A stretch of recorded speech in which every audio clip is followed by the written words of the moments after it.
back coming up here, LA, Miami. Just how's the mindset coming off of the last game coming into that one? I think it's good. I think our guys understand what's at stake. We got to take each one of these games one game at a time, but we got to go and we got to win. Biggest thing you can roll over from this last game against the Spurs? We found a way to win. We showed a resolve that was necessary to go get it done, and we made plays at the right time. Obviously, we feel like we can play a lot better than we did, but sometimes it's about making plays at the right time, and our guys stepped up and made plays at the right time in that game. Is there a different level of excitement going up against a team like the Clippers? Uh, Just given how good they've been, and especially.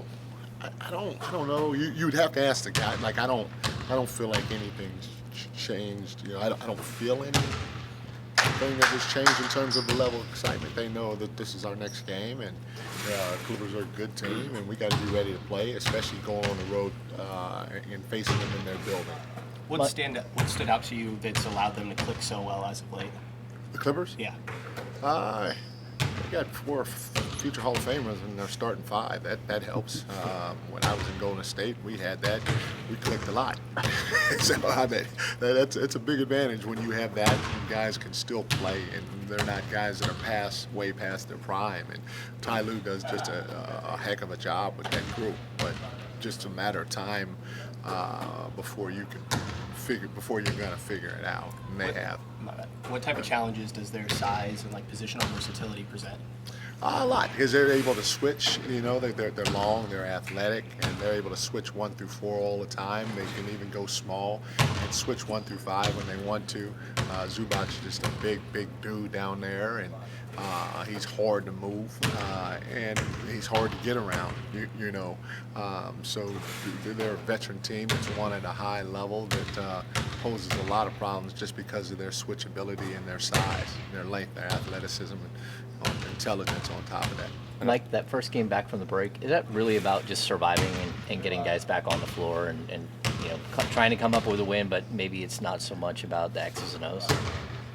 Well, yes and no. When you play a team that doesn't have a record that just when you look at the record that doesn't garner the respect that it should, sometimes it's psychologically hard, and that has been shown with our team quite a bit this year. And so, whenever you play anybody, first of all, it's about trying to get the win, find a way to get the win. But when you play a team that you think that you quote unquote think you should beat, it's much more than that. You should feel confident going in every game thinking you're going to get a win.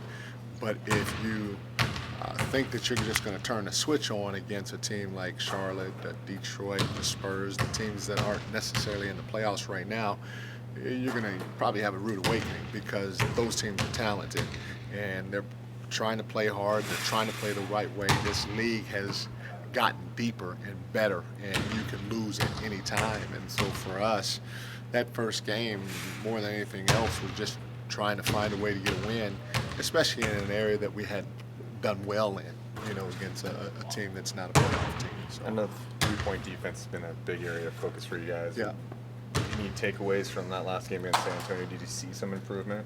We saw some improvement, yeah, and they had a couple of tough shots, like the shot by Vassell across from their bench that I'll take that close out and live with that 10 out of 10 times. And but at that point, he was in a groove too, and so that's where you have to not let guys get comfortable throughout the first 45 minutes of the game, and because if they are like he was, that basket seems bigger than the Pacific Ocean, So there were some good things. There were some things that weren't good, and that's why I took that early timeout. They got a wide open 3 in the corner, and we didn't even contest. And so for us, we have to keep locking in and trying to improve defensively, especially in that area, because it's going to be hard to beat a team if you're giving up 122 points a night. You had that Fourguard lineup at one point. Just wondering how you thought it executed for you and how comfortable you were maybe seeing that again? Yeah, no, I'll play it, especially if the matchups warrant it. The Spurs aren't necessarily a big team, especially if they're starting Wimby at the center spot. So we're playing him at the center spot. So we felt like we can match up, and we felt like those 4 guys on the floor at the time were the right lineup to throw out there. So it's not a thing where I'm gonna specifically go to it just because it worked against the Spurs, but I'm not afraid to use it, especially if the matchups warrant it. Yeah. Coach Brown, it's been a running thing that when a player sit 1 or 2 games, and then you call them in the next game and they're ready to go. You got to be happy about how they respond about that. I know it's happened on occasions this season, but say like Chris, he comes in, he hit a couple baskets, a couple threes, he was ready.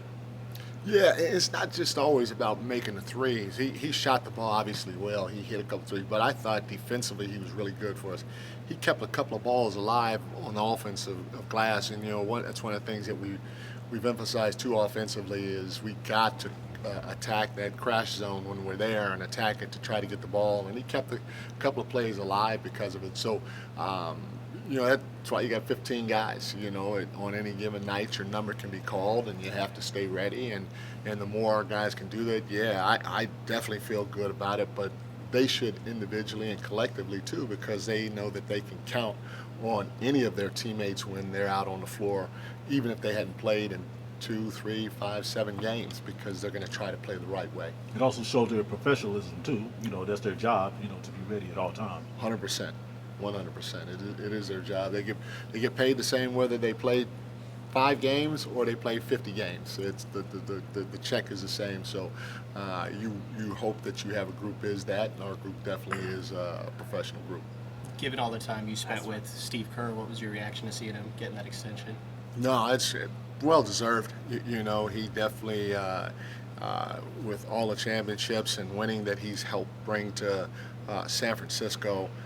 It's definitely well deserved. It's more so than anybody else, in my opinion, with what he's done as of late with that organization. And you're excited to see Steve get it, but you're just as excited to see a guy like Joe Lacob step up to the plate and say, hey, he's helped this organization in ways that no others have, and so he deserves to be the highest paid coach in the business. Thanks, everyone.